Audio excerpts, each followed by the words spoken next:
welcome back to my YouTube channel.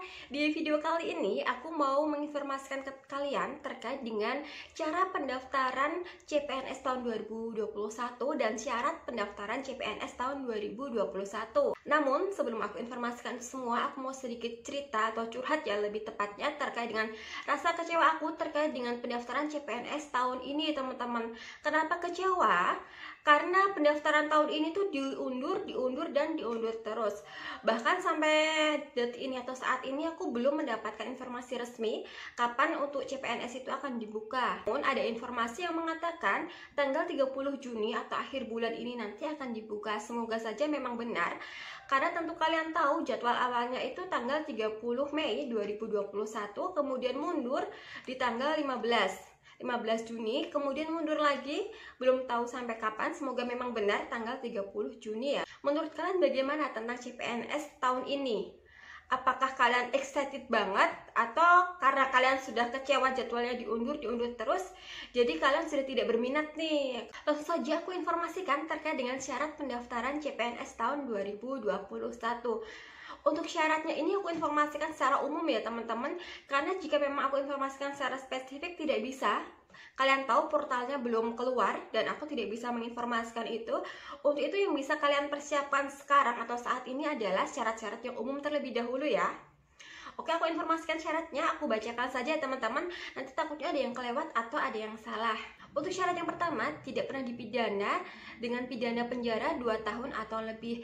Jadi buat kalian yang mantan narapidana atau pernah dipidana dengan pidana kurungan selama 2 tahun atau 2 tahun lebih tidak bisa melakukan pendaftaran ini ya. Untuk syarat yang kedua, tidak pernah diberhentikan dengan hormat tidak atas permintaan sendiri atau dengan hormat sebagai PNS atau prajurit.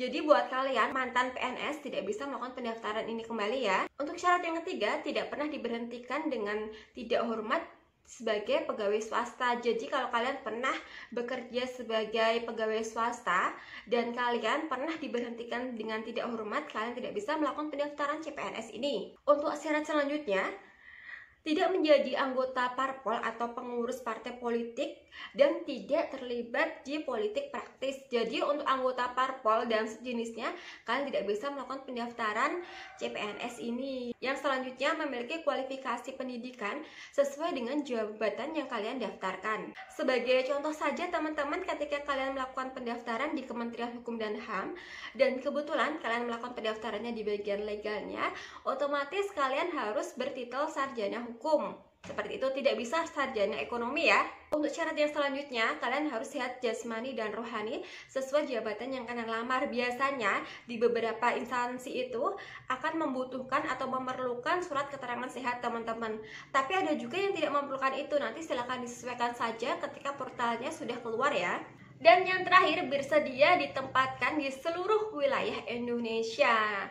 Meskipun kalian daftarnya di Jogja, tapi penempatannya di Papua, kalian harus bersedia ditempatkan di Papua atau di kota-kota lainnya ya. Itu sebagai contoh saja. Untuk syarat administrasinya silakan saja scan KTP, kemudian foto, ijazah, transkrip nilai, KK. Kemudian kalau perlu SKCK juga silakan saja SKCK di scan. Jika memerlukan surat keterangan sehat juga silakan saja kalian membuat surat keterangan sehat kemudian di scan. Berdasarkan pengalaman aku, tidak semua instansi itu memerlukan surat keterangan sehat atau syaratnya ada surat keterangan sehatnya. Karena tentu kalian tahu surat keterangan sehat itu tuh harganya cukup mahal ya. Jadi nanti kalian membuat itu pada saat dibutuhkan saja. Untuk SKCK hampir semua instansi itu menggunakan itu. Tapi aku dulu pernah melakukan pendaftaran tidak menggunakan itu. Tapi terserah kalian, kalau kalian mempunyai waktu luang dan punya uang yang cukup banyak, nanti kalian bisa melakukan atau membuat itu semua. Jadi ketika pendaftarannya itu sudah dibuka, tinggal upload saja, akan mempermudah. Oh ya teman-teman, ada informasi tambahan. Satu CPNS nanti atau pelamar CPNS nanti hanya bisa mendaftar di satu instansi saja, tidak bisa lebih ya. Itu berlaku 1 periode. Jadi kalian nanti tidak bisa melakukan pendaftaran 2 atau 3 instansi. Kalau di tahun kemarin, tahun 2014 itu tuh masih bisa, tapi tahun ini tidak bisa teman-teman. Selanjutnya aku informasikan terkait dengan alur CPNS dan alur PPPK.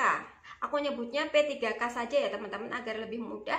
Yang belum tahu CPNS itu apa? CPNS itu calon pegawai negeri sipil. Sedangkan P3K itu apa? P3K itu adalah pegawai pemerintah dengan perjanjian kerja. Kemudian perbedaan antara CPNS dengan P3K itu apa? Akan aku informasikan di video selanjutnya karena pembahasannya cukup panjang teman-teman. Terus untuk alurnya, bedanya apa? Alurnya itu sebenarnya sama teman-teman. Aku bacakan saja untuk alurnya ya. Untuk alurnya secara detail nanti akan aku informasikan di akhir video dengan tulisan teman-teman aku sudah buat itu. Nanti silakan saja kalian bisa baca jika ingin mengetahui secara detailnya. Namun juga akan aku bahas sekarang. Untuk alurnya yang pertama daftar akun, kemudian daftar formasi, seleksi administrasi, seleksi kompetensi, yang terakhir pengumuman. Nah, yang membedakan apa terkait dengan alur CPNS dan P3K? Sebenarnya cara daftar akun, kemudian daftar formasi, seleksi administrasinya itu sama teman-teman. Kemudian yang membedakan itu apa? Yang membedakan itu dari segi kompetensinya. Kalau di CPNS itu ada seleksi kompetensi dasar dan seleksi kompetensi bidang. Sedangkan di P3K yang guru juga non guru itu tidak ada itu, nanti disesuaikan saja sesuai dengan bidangnya. Aku di P3K guru dan non guru itu seleksinya tidak dibagi menjadi dua seperti kompetensi dasar dan kompetensi bidang. Langsung menjurus ke profesinya ya, seperti guru otomatis uji kompetensinya nanti terkait dengan atau seputaran guru. Jadi lebih spesifik menurut aku. Dan sekali lagi nanti kalian bisa baca secara detail untuk alurnya dari cara pendaftaran, kemudian ada juga untuk linknya apa saja. Nanti akan aku informasikan di akhir.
Teman-teman untuk alur seleksinya kalian sudah baca, sudah aku informasikan secara detail terkait dengan hal itu. Berhubung sudah aku informasikan terkait dengan syarat juga alur dari pendaftaran CPNS juga P3K baik guru dan non guru. Untuk itu videonya aku akhiri, semoga video ini bermanfaat dan silakan ditunggu video-video aku yang lainnya. Terima kasih sudah menonton video ini, jangan lupa like, komen, dan subscribe. Bye bye.